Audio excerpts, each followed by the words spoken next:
In this video, we're going to cover how to rebill a claim. There are a number of ways to rebill a claim, so we're going to go through those different options.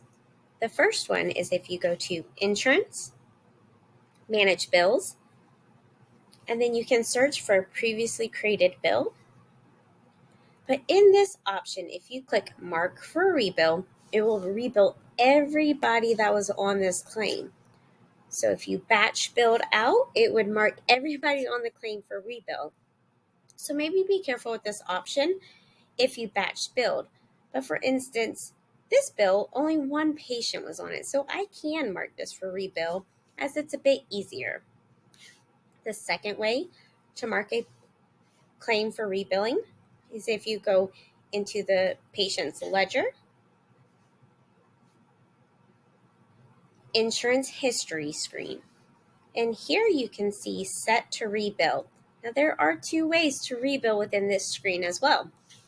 If you click set all to rebill, it will rebill every data service on this case.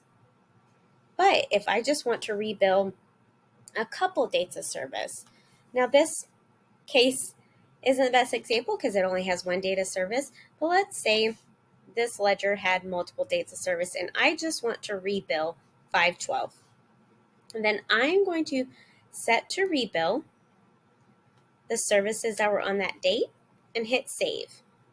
And now I can see that they go back into that purple status and I can see that says rebuild. And therefore I can make any changes that I need to or rebuild whatever the EOB was saying was wrong. So that is how you can set one data service or multiple dates of service to rebuild. Another way you can rebuild is within the patient's profile as well. Transactions, then bill history. This is like the manage bill screen because in bill history, any bill that this patient was on will show in this screen. So if I mark for rebill here, it will rebill everybody on that bill. So just like the managed bill section that we just went over, this acts the same way. So there are a number of ways that you can rebill a service. You can go to managed bills and mark an entire bill for rebill. You can go to the insurance history screen, which I typically recommend. Set all to rebill or select which services you want to rebill, or go through the bill history screen.